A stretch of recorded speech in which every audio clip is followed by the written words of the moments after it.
All right. Hello again. This is Luke Bergdorf, episode number 3. I'm here with retired Captain Leonard Pittman. Captain Pittman, if you just kind of start off telling us a little bit about yourself. Well, I don't know what to tell you about myself except that I've been married to the same woman for this year will be 65 years. I have 3 daughters, I have 7 grandchildren, have 15 great grandchildren, one on the way. Uh, I was born in Everman, not born and brought there. I was born at home and lived there until I moved to Burleson. This year will be 20 years ago. What did your parents do in Everman? Well, my dad was a welder, and my mother worked for Montgomery Ward and retired from there. Hmm. And I've seen people put on Facebook about, hard work. My parents met in the cotton patch. They were both picking cotton when they met. Hmm. And they're, my mother's parents, they used to actually follow the cotton harvest. That was one of the ways that they made a living back in when my mother was a little girl. And they all picked cotton. Hmm. So And did you went to Everman High School? Did you graduate from Everman? I did. What did you do after high school? Well, I mainly, I went to college for a year, and then I started work. Did you go straight to the fire department after No, college, or no, what did you do? no. I had my first job. Actually, I worked for a boat company for a while, and then went to work for Lone Star Gas Company. Worked for them for about 3 years, and then worked for Vandervort's Dairy Plant doing maintenance work. And Mark Campbell actually wrote a story about me leaving. He didn't include in there that I left because of this, but in 1965, when the Astrodome opened, we'd planned on going there. I'd wanted to see Willie Mays play ball ever since I heard of him, and we got a chance to go down there. But the job I was doing at Vandervorts at the time, they were training me to be the plant superintendent, but they started producing milk for Fort Hood, and they put on a second shift. And by the time they did that, they had a built-in supervisor, and it was me. And but we arranged to go to Houston to the Astrodome, and that was the year it was brand new. It was just opened, and the day before my vacation was supposed to start, they told me I couldn't go because they couldn't do without me. So I rearranged it and found out when the Giants were going to be back in Houston in September. So I moved my vacation to then, and same thing. They told me the day before, and I told them I'm going to go watch Willie Mays play ball. Hmm. And when I came back, I went and looked for a job. Is that how you started? No, I went to work. I worked as a machinist for the rest of those years until I came. It's actually I worked for Gerhard Owen, an oil tool company. I was a mill operator, and that summer of 1970, my uncles owned a service station, and my brother, who was a Fort Worth firefighter, and Daryl Judd, who retired as a captain, he lives on the coast now, and I'd known him since we were both little boys. And his brother, who was a Fort Worth firefighter, they all worked for my uncle on their days off. He had a heart attack, and so I, when I got off from the machine shop every day, I would go and work at the service station and let one of those guys go home, whoever was working. And then I would work every holiday and every weekend. And it just so happened on July the 4th of 1970 that it was Dennis and I working. We weren't doing anything because it was in Everman. And 4th of July celebration was going on. That was a big deal in Everman at the time. And we were just sitting around talking, and I asked him about his job. And he told me then, he said, they are building a station, should be opening soon, and they've been hiring people to take that, to man that station. Yes, sir. So if you're interested in being a firefighter, you ought to go do it. And I said, well, I used to be interested in it. Thought I would, but I'm too old now. And he said, not for Arlington. The age limit then was 35. Now there isn't. I don't think. I think the physical ability test eliminates all the old people. Anyway, I came home, talked to my wife about it. She said, well, you ought to check into it. So I went over when I got off work, but it was after 5 o'clock when I got there. And I talked to Jack Malone. He gave me an application. I filled it out and took it back. And then they called me to come in for an interview, called me to come in and take the test.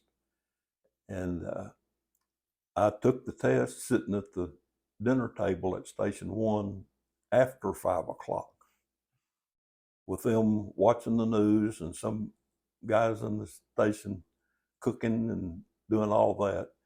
And Assistant Chief Bill McFadden sat there while I took the test. And long story short is I went to work on September the 1st. 1970? Of 1970. And what station was that they were opening? Station 6. Station 6? What was your ID number whenever you hired in? It was, when I hired in, it was somewhere around 90. I don't remember what it was. They started, as people left, retired, they changed their ID number. And when they finally decided that wasn't a good idea, I'm 68 now. Okay. Whenever you did get hired, what was the kind of the training process like? Well, I got 3 days. Baptism by fire a bit? No, we actually, they had a training officer. Henry Griffin was the training officer at the time. And the pay schedule was they paid you on the 1st and the 15th of the month. Just so happened that September the 1st was on Tuesday. So instead of starting on Monday, I started on Tuesday, September the 1st. And we were supposed to get 4 days of training. Mm-hmm. But I think he called in sick on Friday and we didn't get that. But during those 3 days, we got measured for uniforms, for bunker gear, and they actually took us to the police department for background check, and all those things happened during that 3 days. And we didn't do much. Mm-hmm. I mean, like, you don't do much in 3 days, especially with all the other things that we were having to do. So we didn't get much training. Yes, sir. Who else did you hire in with? I'm the only one of there were 10 people, and I didn't know where they came from. In fact, I asked them, where'd you guys come from? I said, same place you did. And I said, nobody took the test with me. And I found out later from one of them that the same group that Captain Tim Brown, Chief Chuck Moore, and I'm sure there was others in that group that had hired in earlier, like in May of 1970. And all these guys, other 9 guys that were with me, they had taken the test with them. Why they gave the test to me, I don't know. Mm-hmm. And I'll never know. I mean, it's a mystery to me. Yes, sir. But what station did you first get assigned? When Station 3, when I went out there, and it was just I was in a holding pattern because they normally only kept 3 or 4 people in a single company station.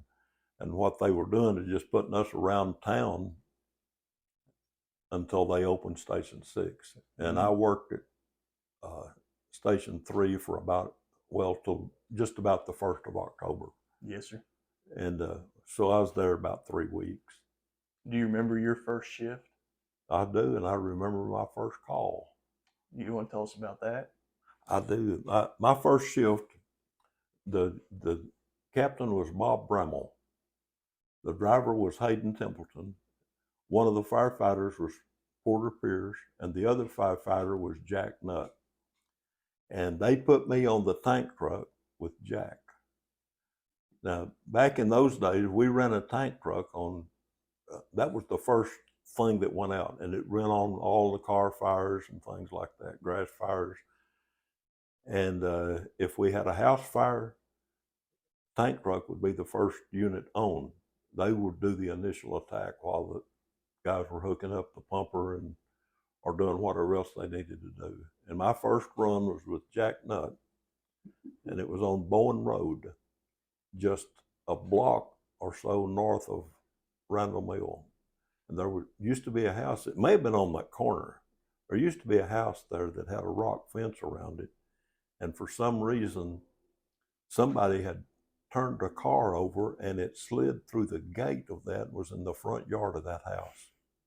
And there was nothing, I mean, we went down there, but nobody was hurt.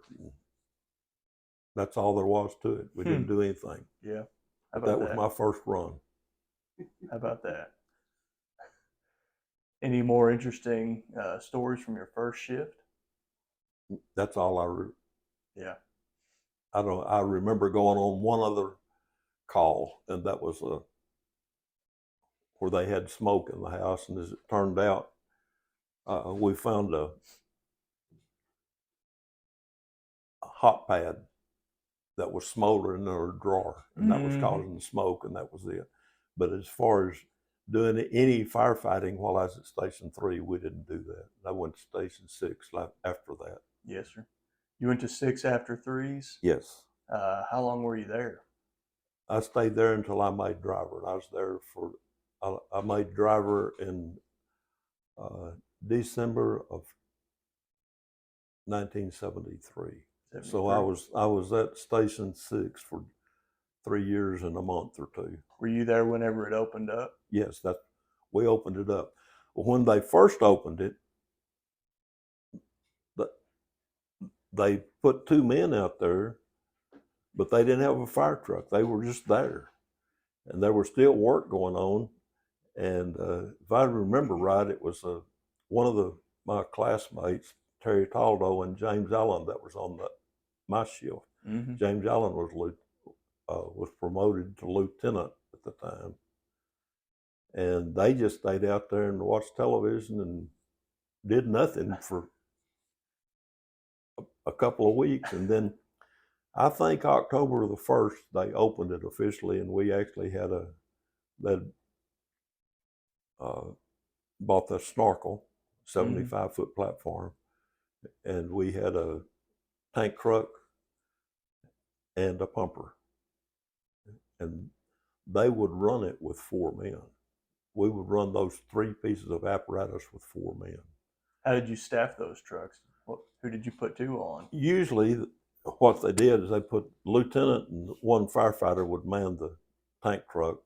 Then they'd have the driver and another firefighter and the captain riding the engine, and the driver would take the snorkel by himself.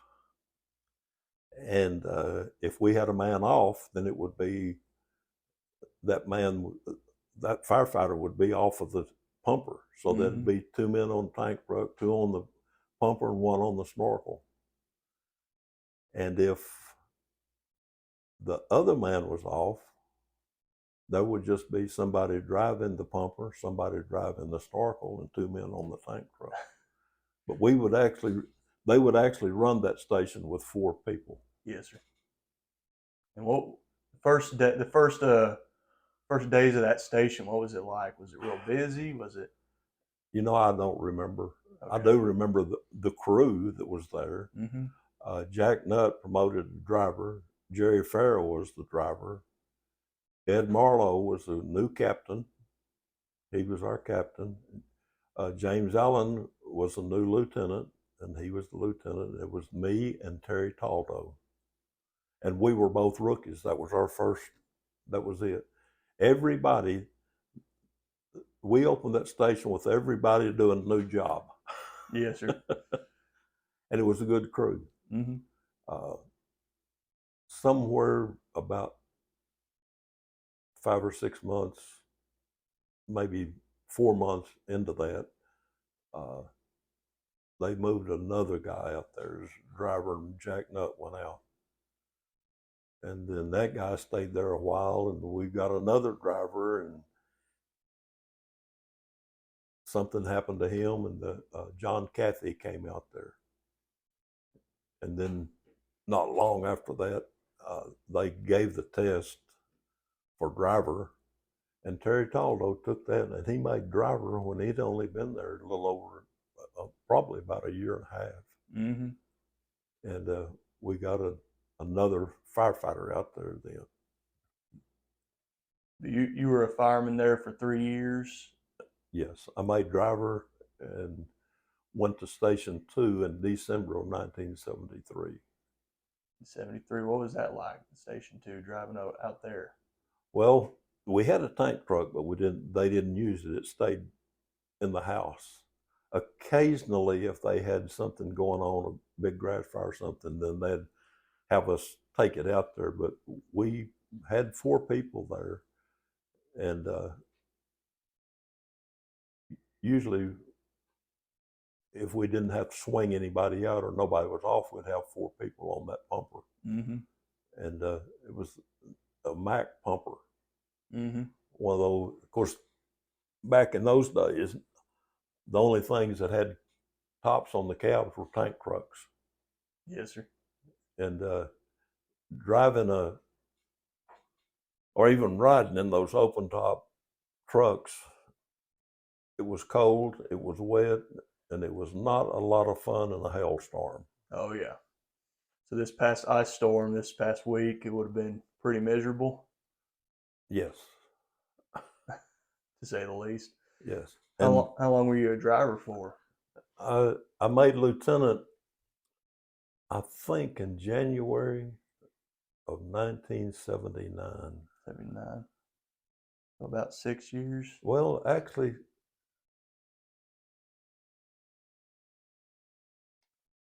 I was a driver for about a little over 5 years. 5 years. And were you at Twos that entire time? Yes, that's the only place I ever drove was and that Mack. Did you enjoy that district? Yeah, I did. I like being a driver. Mm-hmm. I look back on it. That's probably the best job in the fire department. Yes, sir. Why do you say that? Well, you don't fight fires unless the lieutenant's off, Mm-hmm. or unless you go to a second alarm and they're not using your pumper or your ladder, and you go with your crew, and it's kind of the best of both worlds. You don't have your responsibility is the apparatus, and that's it. Mm-hmm. And I like being a driver, but I went ahead and promoted to lieutenant. After I got to be a lieutenant, I thought I might as well go for captain, so I did that. But How long were you a lieutenant for? I think I made lieutenant in January of '79, and I promoted to captain in January of 1984. So you were a lieutenant for about 5 years. Where were you stationed at that time? As a lieutenant? Yes, sir. My first station was at Station 1. John Murphy was the captain, and Tim and Ronnie Brown were the drivers. Paul Tate was one of the firefighters. Kim Lubke was one of the firefighters, and then we had others. Mm-hmm. Mike, can't even think of his name now, but we had other firefighters that come in and out of there. Yes, sir. And then I got transferred to Station 3, and I liked that. I liked being an independent lieutenant. Yes, sir. But I stayed out there until 1982. In September of 1982, they decided I should be a training officer, and I didn't want that job. So anyway, I got transferred to training and started to help recruit the recruits, train recruits. And my first class was actually that I worked with was Dick Nash. Mm-hmm. You probably knew him. He just retired not long ago. Jack Dye was in that class.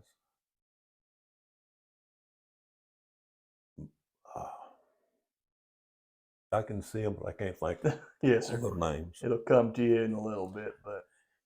And sometime that not long after I got out there, is when, well, Chief Strickland had come in the spring of that year, in like March of 1982 is when he came. And sometime right before the first of the year, they decided to train everyone to be EMTs. And they gave me that job, which I didn't want.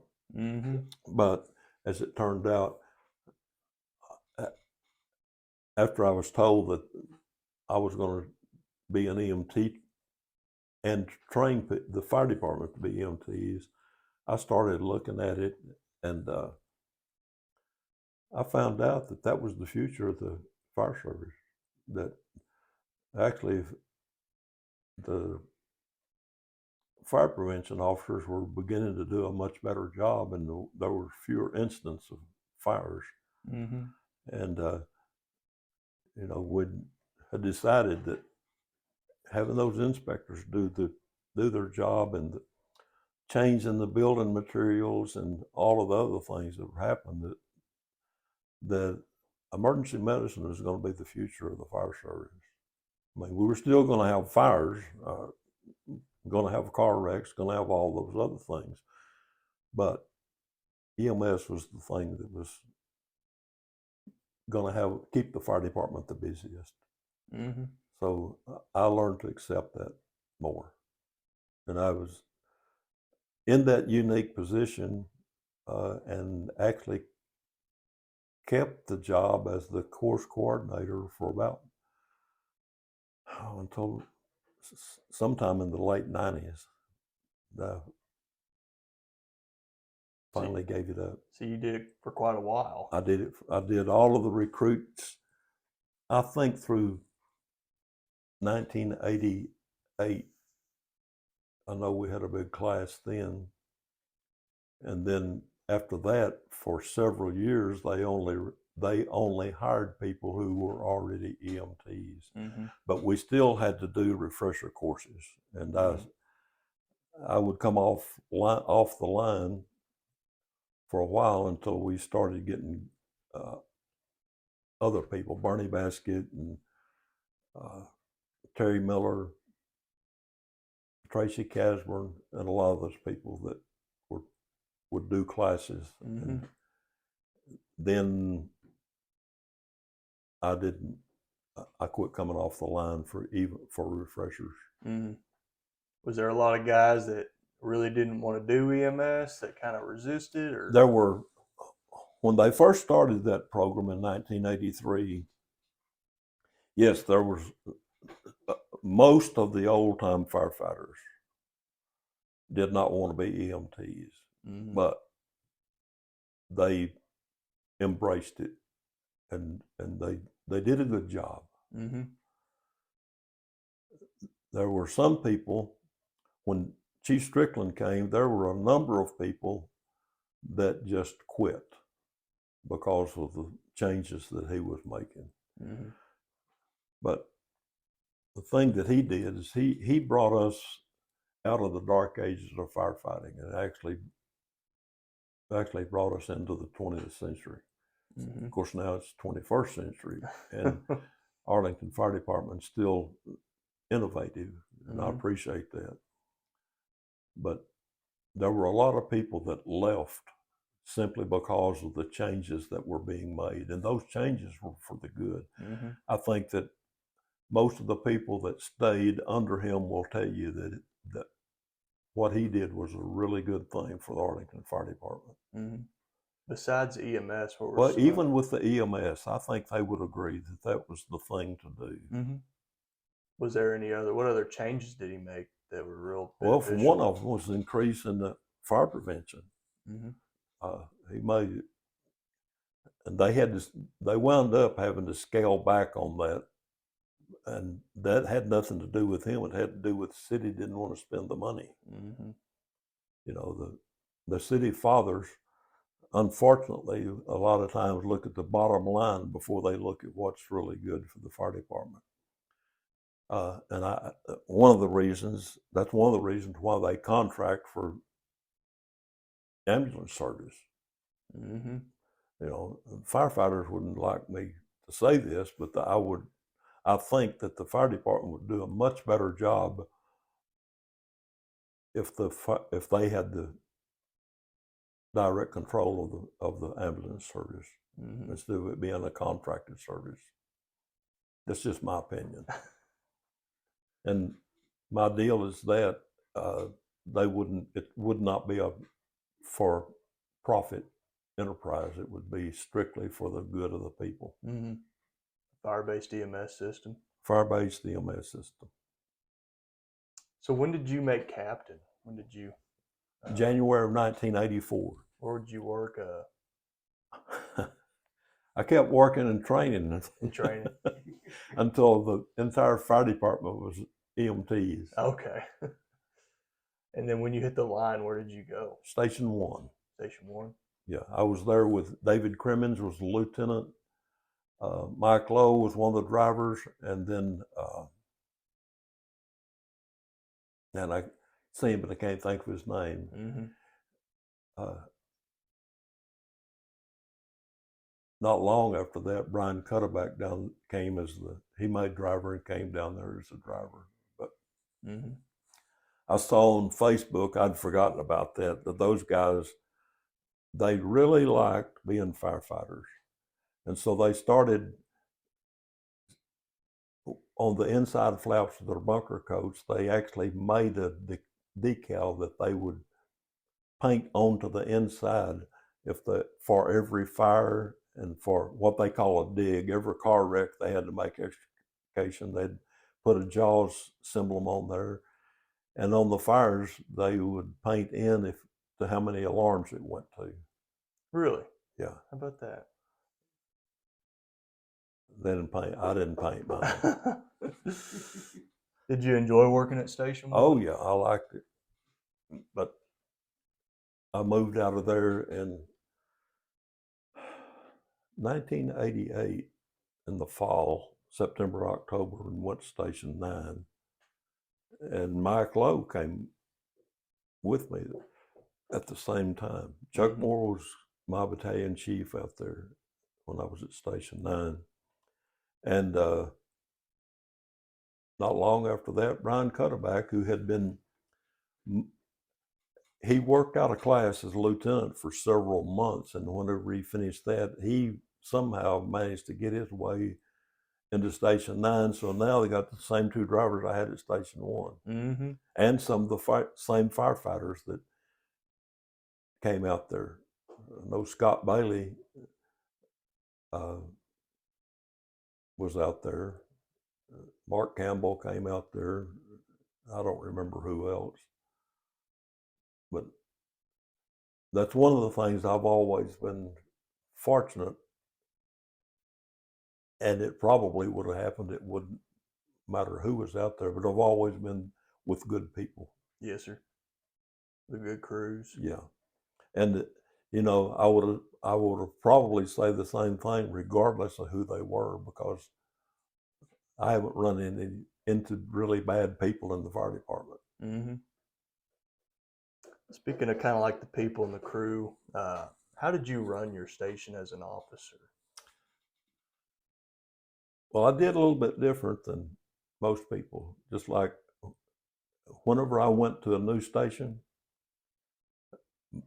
my first reaction was this: I'm not changing anything, because it'll be a whole lot easier for you guys to train me than it will be for me to train you.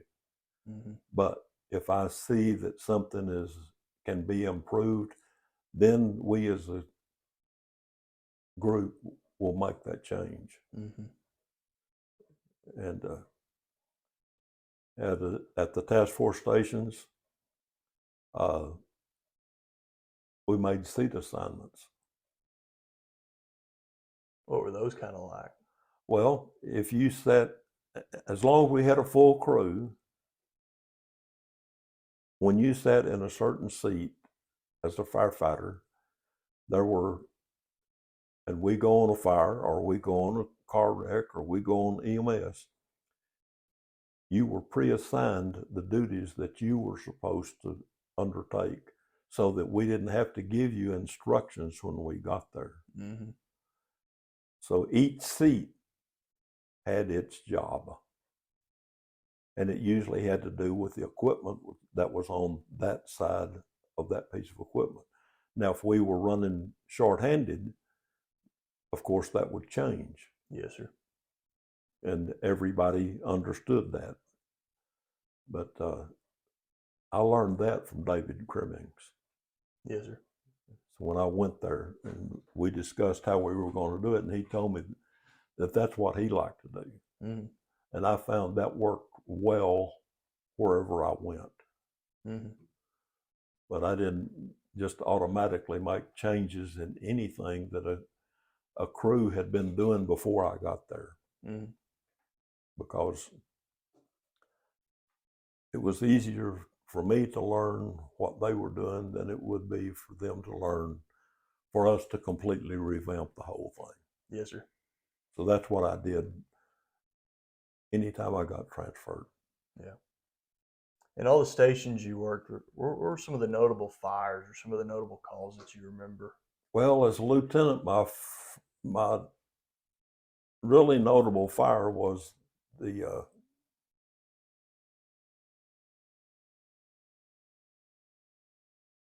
apartments that are right off of, well, they're almost on the railroad track. I can't even remember the name of the apartments, but I know when we finally got there, well, I asked for an additional alarm when we pulled out of the station. And when we finally got on the scene, I asked them to send everything that was available in the city, because when we got there, we had 10 buildings on fire. Goodness They gracious. were under construction, and I think it was finally decided that it had been started by plumbing work. Mm-hmm. You know, they're using torches to do that. But you couldn't, the main building where all the offices and everything was a big building, and we couldn't see it for the flame. Wow. Big fire. Yeah. And it was in August of 1980, I believe it was. And of all things, we had a wind speed of over 20 miles an hour from the north, which was, and that was one of the reasons why I asked for everything to bring all the tank trucks, because we had embers that were blowing way south. In fact, it wound up setting fires in other apartments across the street from where we were. And they patrolled all of that back there, putting out fires. And I'm not sure if the fire across from us was caused by radiation or by embers. I think it was probably blowing embers. Mm-hmm. But I know it was we had a 3-man crew that day on inch and 3, and it was pretty tough going. Yeah, quite the show. Yeah, there wasn't very much that a 3-man crew could do. Oh, yes, sir. With all of those buildings on fire, but we finally got it. I mean, I don't know how many alarms they really finally assigned to that, but it was, we had everybody in town, and Fort Worth, I think, came in and manned some of the stations, and maybe Grand Prairie, some of the stations while that fire was going on. Was that something that regularly happened? Was getting mutual aid to help out, or? Actually, that happened some, but you had to request it back then. I think after Chief Strickland came, he worked with other departments, and finally they were able to set up automatic aid system with other departments. And I know there were several times that we have been sent into Fort Worth to stand by at Station 2 downtown. Yes, sir. And that was not an uncommon thing for them to bring them in. And one of the things they would do is always have a Fort Worth firefighter that would ride on each apparatus to make sure we knew our way around. We did the same thing. You had to call in people on overtime to man the. We did a lot of that with Kennedale when I was at Station 7. We mutual aid with them. Speaking about kind of like the fires and your pre-assignments, what were some of your tactics like for those fires? What did y'all do that seemed to work really well? Well, one of the things we learned, and this was something that Chief Strickland initiated by bringing people in from Los Angeles to teach us about ventilation, and that's using the fans and forcing air into the building instead of trying to suck smoke out of it. And we actually used it for fire attack. If you do it right, and you set the fans up right, and your crew knows what they're doing, you can use that fan.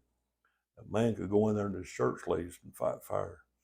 And we've done that a few times, but you have to know when the situation is right.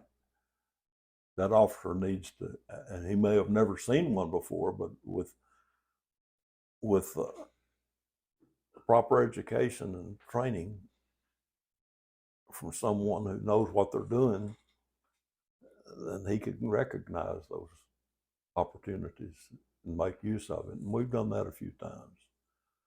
But one of the things I learned early on from James Allen, and what we did back then when I was a firefighter working with him on that tank truck, it was risky, but there's no telling how many house fires he and I have put out with red lines off that tank truck with no bunker gear.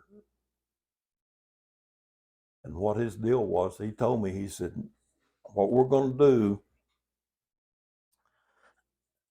is you and I both are going to, we have a house fire. If we can go in, we're going to attack it with those red lines. And we're not going to have time to bunker out. We're not going to have time to put on air packs. We're not going to have time to do anything of that.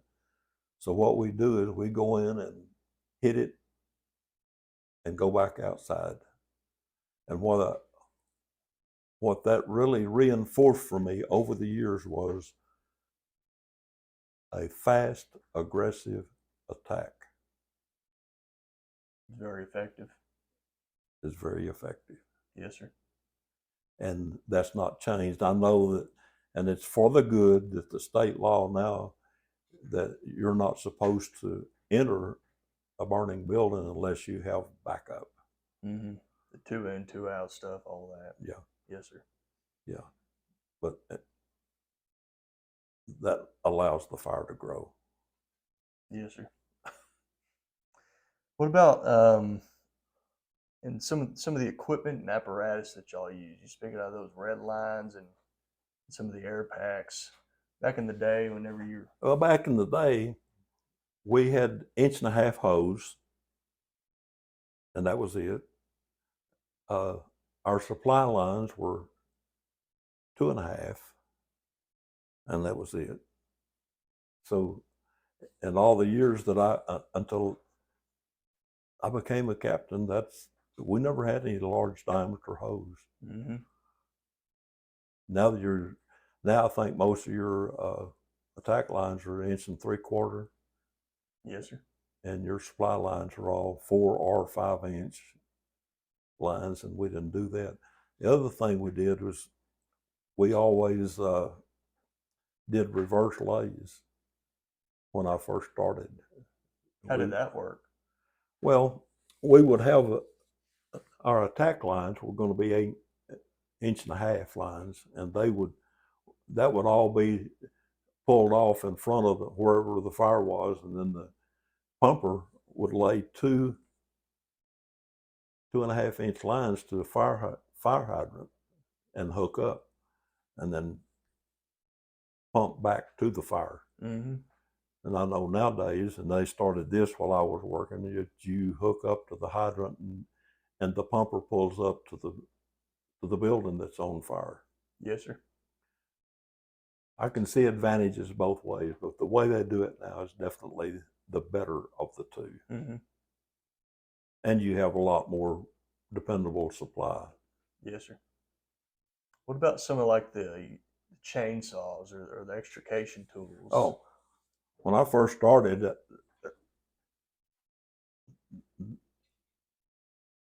ventilation is done with axe, and that was it. We didn't have any. We had K-12 saws, but we didn't use them very often, except maybe on a car wreck or something like that. Mm-hmm. Once in a while, we'd use them to get entry into a building. If we had a steel door, we may use them for that. But other than that, we really didn't have any extrication tools. We had a porta power that usually it was inadequate. Mm-hmm. All it is a hydraulic jack. Yeah.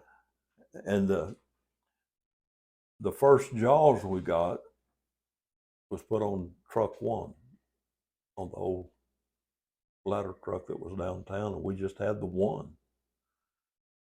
And worked really well, but all we had were the jaws and the cutter.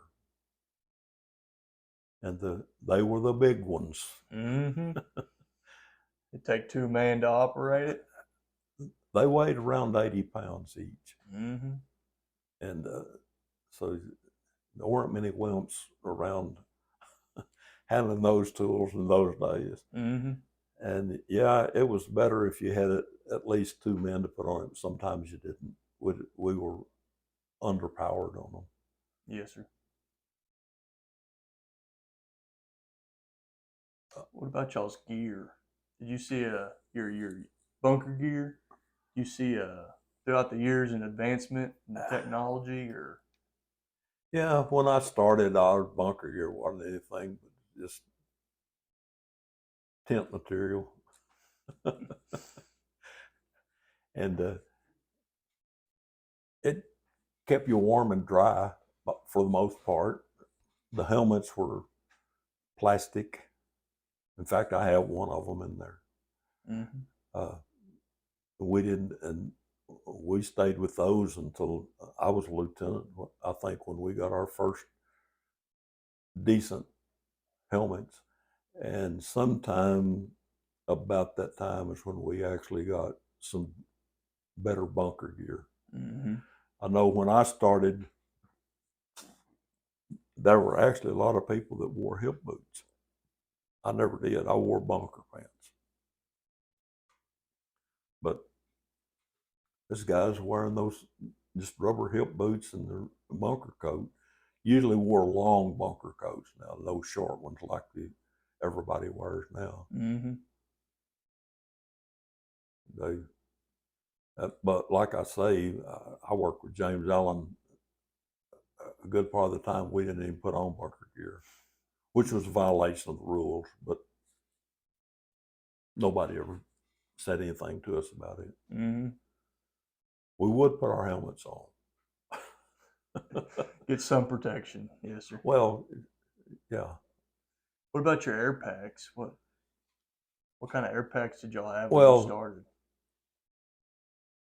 they had a couple of MSA packs, but for the most part, we used Scott air packs, and the officers usually used what they called a sling pack, which the bottle was about half the size of a normal bottle, and you just could sling it over your shoulder instead of wearing it on your back. And they liked those things, but you only had air for about 15 minutes, Yes, sir. as opposed to the backpacks were supposed to be 30-minute packs, you know. And we didn't have enough for everybody to have one. Mm-hmm. Sometimes we used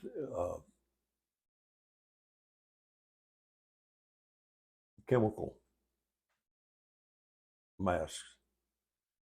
You had a pouch that had, I don't know what was in it. I never did use one, but you could breathe through those. That would some protection. Mm-hmm. I really don't remember that much about them. Mm. But if we had an extra alarm fire, usually one or two men would be called into Station 1 to do nothing but be there to fill air bottles, because and they would have a pickup truck that would shuttle air bottles back and forth between the fire scene and the Station 1 downtown, where those guys were refilling air bottles, Yes, sir. because we didn't have enough air bottles. I can remember being called in to do that when we had a fire in the basement at one of the buildings at UTA. I was stuck down there doing nothing but filling air bottles. It's a job that nobody wants but needs to be done, huh? Right. Yes, sir. What kind of looking at your career as a whole, start to finish, what were some of the new technologies that you would say just kind of changed the game entirely? Well, ventilation for one. Mm-hmm. When I started, like I said earlier, all we had were axes for ventilation, and going to actually learning to using the chainsaws to cut those roofs, and learning that there are some roofs you don't go on. Mm-hmm. You know, the educational part of it is one of the big things of teaching people. We didn't do a lot of training when I first started. If you wanted to know something, we had Oklahoma Red books in all the stations for guys to read, and I read them. I went through all of them, and that was really where I got my training. Uh, Extrication techniques and having the tools to do that with the jaws, and really learning to do that. And after we got that, I was working with John Murphy. We went and practiced, and man that owned Kelly McKnight owned the record service that they contracted with, and he would get cars for us to cut up and to practice on, so that we learned that actually learned to do extrication. Mm-hmm. That's probably the biggest thing has to do with the ventilation, the learning to use the gasoline powered fans, the chainsaws, and the extrication tools that we have nowadays. Those are the really big innovations that have taken place while I was working. Yes, sir. What about so, speaking about kind of the people you worked with? What were some of the mentors that really poured into your career that taught you a lot of valuable lessons? Actually, I learned a lot from people that I was supposed to be supervising. Sometimes more than from them than I did from people that were older than me. One of the things that had been there when I went, but I learned a lot from the old timers. Yes, sir. You know, that's one of the things that we tried to impress on those when I was helping train rookies is this, that you're going to go out there and you've had ever how many weeks of training this is, but let me tell you something. You still don't know how to be a firefighter. You're fixing to go and learn to be a firefighter. And you're going to learn from a guy that he got his training fighting fires. Mm-hmm. So pay attention to him. Because the old timers that have been there and done that, they learned it the hard way. Mm-hmm. They learned what will work and what won't work. And what we've done is teach you the theory of it. So don't be stubborn. Huh? So don't be stubborn. Well, no, you can still be stubborn. But people that I learned from, I learned a lot from John Murphy. I learned a lot from James Allen. I actually learned all that I needed to know about hydraulics from Ed Marlowe. And he was that first captain. Mm-hmm. Because they didn't have, I mean, like,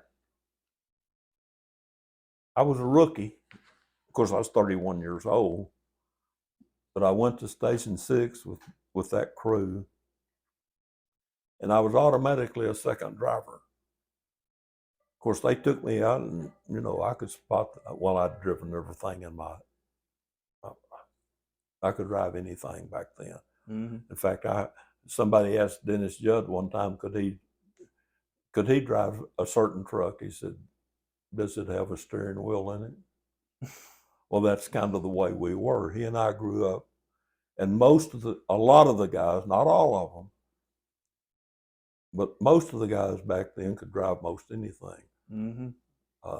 Some of those old fire trucks were hard to drive because the transmissions on them, like the 3 Max that we had, they were not synchronized transmissions, and they were manual shift. Mm-hmm. And not everybody could drive them. You had to learn to drive those. Dennis and I fortunately were 2 of the people that we could just walk in. We had learned as kids to drive stuff like that. Yes, sir. Now I forgot what the question was. Some of the mentors, or you said you learned a lot from people kind of younger than you at times. What are some of the more important lessons you learned from them? Oh, I was telling you about my hydraulics with Ed Marlowe. Yes, sir. We went out, made sure we could hook up, and we, knew how to put the truck in pump gear, how to pump water, and do all that. Well, the first time the driver was off, and I'm going to drive, I said, Ed, I know I can hook up, I know I can pump water, but I still am unsure about hydraulics. Mm-hmm. And he said, he told me this. All you do is this. And remember, we were doing reverse lays. He said, if we have a fire, we're going to pull those lines, you go hook up, and you give me 150 pounds of engine pressure. And then, if you want to figure out how far it is and start figuring out what the perfect engine pressure should be so that I have enough pressure on those nozzles down there, then you can start doing that, but it won't make any difference because some superior officer is going to come along and tell you to either raise it or lower it. So 150 pounds of pressure is going to put you in the ballpark. It doesn't matter where you are. Mm-hmm. And that seemed to work pretty well. I never had anybody get on my case. There you go. And I learned the hydraulics after that. Yes, sir. And most of the time you're just estimating anyway. Mm-hmm.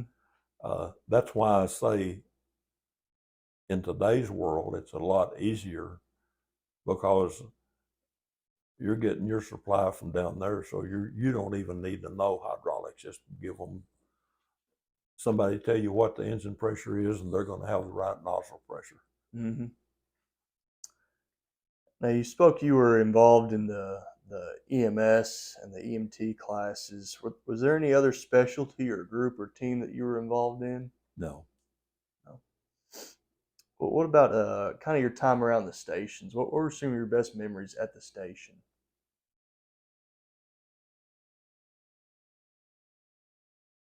What was y'all's station life like? Well, if you talked about the guys that worked under me, they'd tell we had a lot of fun. Mm-hmm. When I first started, one of the big deals every night, we played card games. There was Mm-hmm. 4 of us that played card games every night. And after I made driver, we went over there. Those guys, occasionally we did that, but most of the time I spent a lot of times listening to ball games and reading. I've been a big reader all my life, and I read a lot of books. I learned a lot from Don Moorhead about that, and he turned me on to books. He and I became great friends. He and his wife and Carol and I used to go to dinner together once in a while and things. Mm-hmm. They married the night before she and I married. How about that? That's funny. Don passed a few years ago. He and I had become great friends, and he was the captain at training when I went out there, and then later on, when he decided to go out on the line as a captain, they sent him to work with me for a few weeks, and that was a lot of fun. Mm-hmm. I can remember the first day. Well, I asked him what he wanted to do, and he said, "Well, I hadn't been on the line in so long. I don't know how to be an officer on the line." Because he had gone into training. Actually, he was a driver, and he made lieutenant. And they went into training, and he stayed there from about 1973 or 4 until probably 85 or 86 when he came out. And anyway, he came down to Station 1 to work with me. And I said, "Well, how about we do this? We'll make you a place in the middle of the truck. You ride up there and don't do anything except just observe for a shift or 2 or 3 or whatever. And when you feel comfortable, you and I'll change places, and I'll let you do the communications, but I'll tell you what to say. And I'll also, if we ever do a size up, I'll tell you what to say on that. And I'll do all of that. And then when you feel comfortable, then I'll just ride and let you run it." And I can remember this was I can't remember what they called it, Fireground Command, whatever the name was, 30-something years ago. You always had to announce you were on the scene, and you give it a designation. In other words, like if it was 400, we're on the scene at 400 Division, and that's going to be, the command is going to be 400 Division, so that you identify it. Mm-hmm. The first fire we ever went on, that he was going to be the guy, and I'm not going to tell him anything. He's just running the show. The first fire we ever went on was on Gay Street. On what? On Gay Street. And before he ever said anything, he said, "I don't know how you did it, but I know you did this on purpose." And he emphasized street. Oh yeah. That's funny. Yep. will be Gay Street Command. Later that night, we got sent all the way into 6's district on a major accident because everybody else was out. And when we got there, there was like 5 cars involved, and there was a pickup load that had a bunch of kids that were riding in the bed of the pickup. We had fatalities in that, and we had 7, 8, 9 victims laying out in the street. And when we pulled up there, Don looked over at me and I said, I got it. Mm-hmm. That was kind of an overwhelming situation for someone that hadn't had it more experience than he had in the street. So anyway, he thanked me for that later. Oh yeah. What are some other good memories or good stories you have of your time in the fire Oh, well, department? I told this story at the breakfast 1,000 times. I know what you're gonna tell.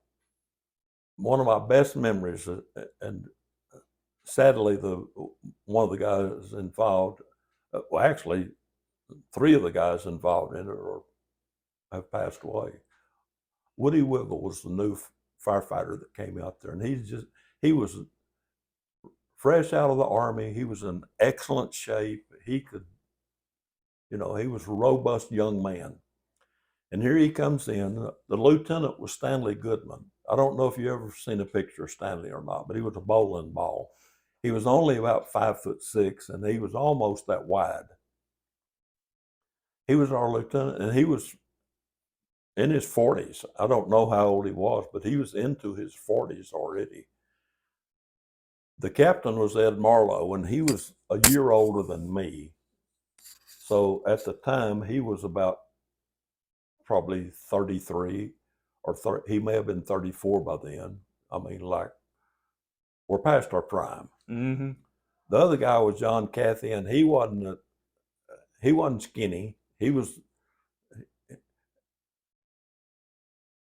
anyway, John Cathy was a great guy. I loved working with John. And he was good at almost any game. And he could needle a person unmercifully. And he did that with Woody Wiggle. Well, we were sitting in there one day, and they had played every kind of game. We'd pitched horseshoes, had played every kind of guard game, we'd played everything. And Woody never won. He never could beat John at anything. We were sitting there one day, and Woody finally said, John, I haven't beat you at anything, but I bet I could outrun you. John said, I'll take that bet. I don't think you can outrun me. Of course, we can't. He said, for 100 yards. He said, I probably couldn't run much more than 100 yards anyway. But he said, that's okay. Ed Marlowe said, and John said, we can't gamble. Woody said, that's all right. Cokes for the crew. Ed Marlowe said, I don't think you can outrun me. I'll take that bet. And then Stanley Goodman said, I don't think you can outrun me. So I'll take that bet. So we go out, and along the street on South Collins, there's just about 100 yards on the property of Station 6. We kind of stepped it off and made a mark down there, and Jerry Farah was the other driver. He got down at the finish line. He's going to, in case it's a photo finish, he's going to decide who's the winner. And I went down here and started them. Everybody outran Woody by at least 20 yards. Stanley was the fastest. He's the oldest guy. And when we got back in the station, they're cooling off and we're drinking a Coke and everything.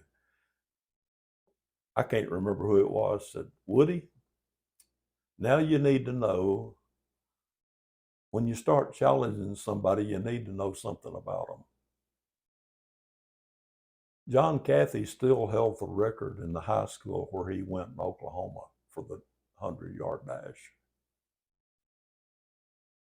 Ed Marlowe shared the record at Arlington High School. And Stanley Goodman went to college on a track scholarship. He shared the state record in the 100-yard dash. And they ain't so old that they have forgot how to run. Mm-hmm. And they ate his breakfast. Huh? And they ate his breakfast. Oh, yeah. They did him in. He couldn't believe that these three old men outran him like that. And that Stanley was the fastest of the bunch. Mm-hmm. But Stanley, he shared the high school record in the state at the time. How about that? That's funny. You need to tell him that story about that guy and his head. Oh, yeah. This was when I was a captain at Station 1, I think.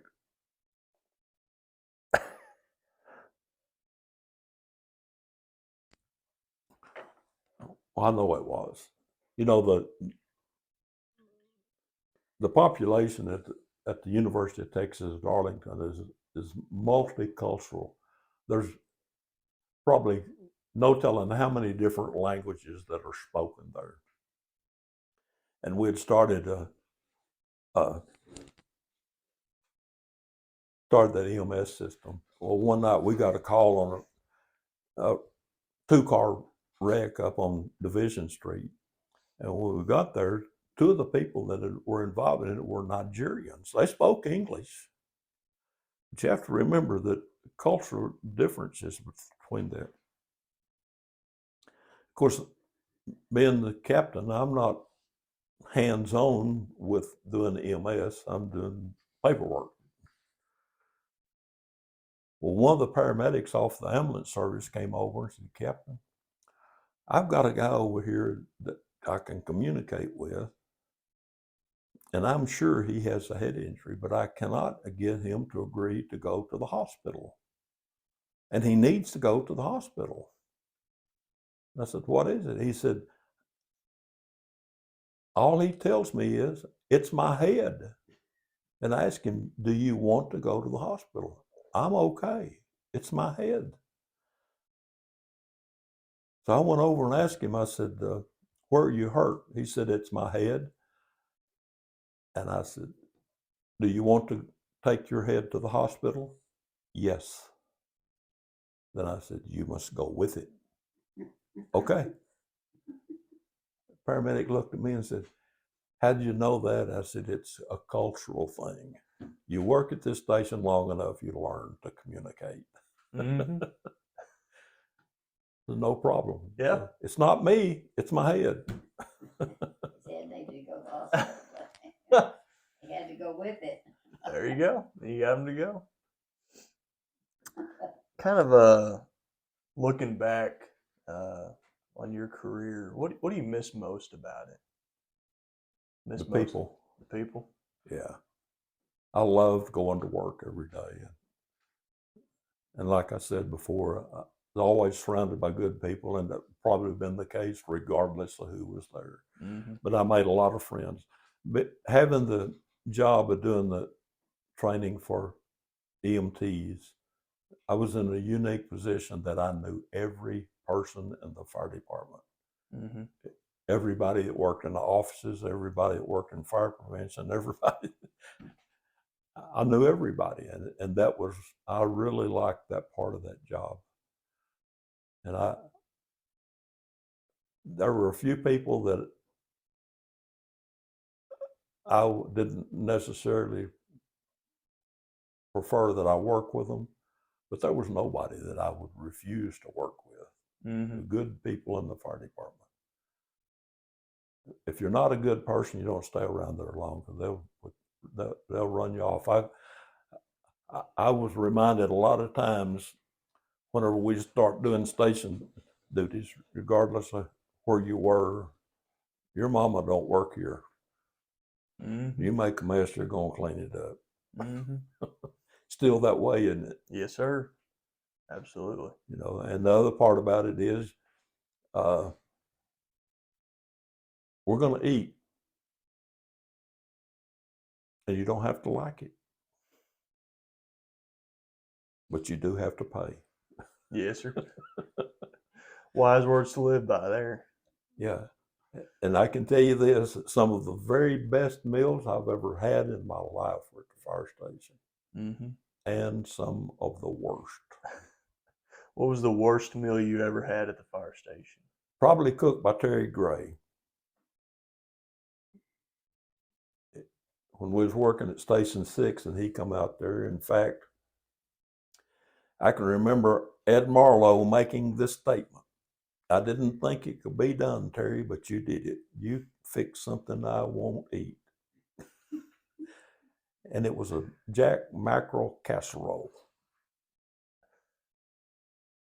Canned fish, and he made a casserole out of it. And Ooh.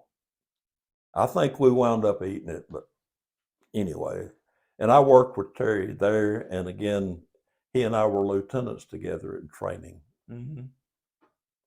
He's a great guy. But not a good cook. No.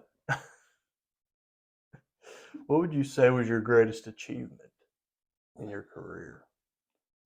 I walked out of there alive. Yes, sir. And I can tell you Would this. you like a glass, bottle of water? Oh, no, thank you. I'm okay. How about coffee? Oh, no, thank you. Are you a coffee drinker? No, sir. How'd you ever get that job? I don't know. One of these days I will be, but I loved going to work. What was the last question? you said you got out of there alive. Oh, And that was your greatest achievement. and it was. Mm-hmm. I can tell you this. There was one time that I thought I might not survive, but the thing that frightened me the most was working a wreck on the interstate. There's Mm-hmm. a picture of him in that one of those books that where it shows Working a wreck on the interstate because people don't pay attention when they're driving. Mm-hmm. And at Station 7, we worked a wreck in the same place almost endless number of times. And they're almost out of the city going west whenever you down there on one of those bridges. And it was raining in there. Here's somebody driving. And he almost got 3 of us down there that day. So using a truck, if we hadn't, of course, he didn't hit the truck. Somehow he got around it and still almost hit us. Mm-hmm. But also, I had to go on a building one night when it was lightning, and that I wasn't real sure about that. Yeah. Well, looking back on your career, would you do it all over again? In a heartbeat.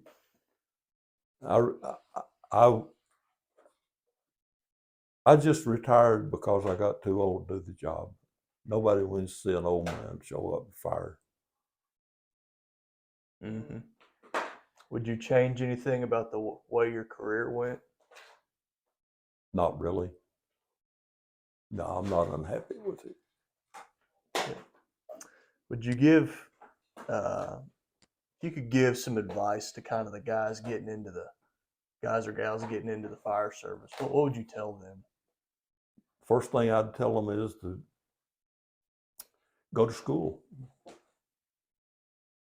Get in a fire school somewhere, Tarrant County College, get into an EMT and paramedic program, get those things under your belt before you go.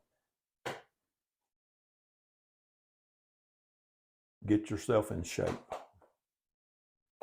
because it's being physically out of shape, you can't do the job. Mm-hmm. What about for some of the newer officers? What kind of advice would you give them leading their crews? I tell them to do it the way I did. don't try training a new crew. Learn from them. They've already had somebody that come in and set up a method for them to run their station. Learn to do it that way. And then if it's not working, then with the crew, make the change that needs to be made. Mm-hmm. And remember this, you don't know everything. And there's somebody on your crew that may know more about things than you do. Be willing to learn from them. Mm-hmm. Is there anything else that you'd like to share with everybody, or I don't any know what it stories? would be, Luke. I sure appreciate you letting me come and interview you. I know you're on Facebook, so I'm sure if anybody would have any questions, follow-up questions or anything, they could message you. I would like to, are you going to publish this week? Yes, sir. Breakfast is Saturday morning at 8 o'clock at the Elks Diner. This Saturday in Burleson. This Saturday in Burleson at the Elks Diner. Open invitation to everybody. Open invitation. Awesome. I'll be sure to make sure that's known too. So. Well, thank you very much.